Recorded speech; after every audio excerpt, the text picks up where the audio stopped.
အခုကတော့မလာကားမြို့ရောက်နေတာဖြစ်ပါတယ်ဒီနေ့ကမလာကားမြို့ရဲ့နာမည်ကြီးအဆမ်ဘတ်တက်ဆိုင်တစ်ဆိုင်မှာမိသားစုနဲ့အတူတူလာစားမှာဖြစ်ပါတယ်လက်ကြည့်ပါအောင်နော်ဒိတ်စာလေးကိုကျမက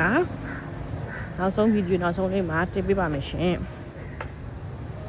သူက TV ထဲမှာပါတဲ့နာမည်ကြီးဆိုင်ပါတော့က share ဆိုင်ပါနော်ပြီးလို့ရှိရင်ဒီဘက်မှာလည်းဒါရှိတယ်ဒီဆိုင်ကလည်းနည်းနည်းဈေးများတယ်ဆိုင်ကတော့တန်းစီစားပါတယ်အစမ်းပတ်တဲ့ဆလေရာ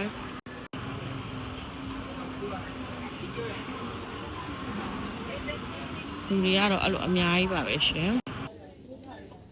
အခုကတော့ဆိုင်နဲ့တွက်ကြည့်ပါမယ်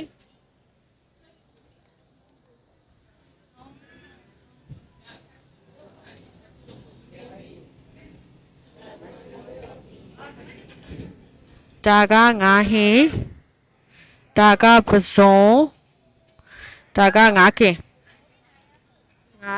ဟိုဘက်မှာလည်းငါးကင်နေရှိမယ်ရှာကြည့်အောင်ဒါကတော့သူ့ရဲ့ကျမတို့ဟင်းနေပါဘာစားကမလဲဆိုရင်ငါးကောင်းဟင်းပါပစုံရဲ့ဒါခရုတွေအကမ်ဘကငါးကင်ပေါ့နော်ဒါလေးရငါးကင်လေးဖြစ်ပါတယ်ဒါကတော့တိုးစရာပန်းဖြစ်ပါတယ်ငပိတွေဒါကဂုံးကင်ပါယူလေးတွက်ပွေးလာနေဟုတ်လေ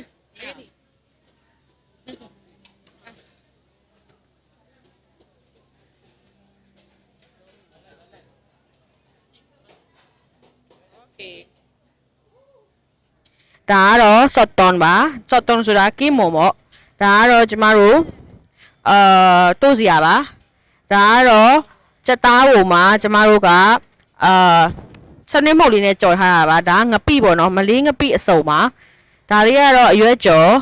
ဒါလေးကလည်းခရမ်းသီးကြော်ပြီးရှင်ဒါလေးကကြတော့အမဲသားကိုချို့ချို့ချက်ထားတာဒါကတော့ကျမတို့စက်သားကိုမှာ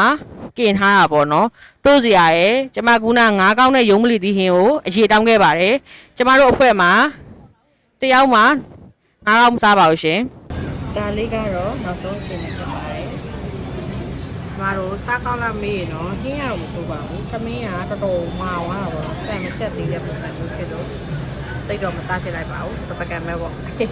အားလေးစားပြီးတော့အခုရှေ့ရဈေးလေးပတ်ပါမယ်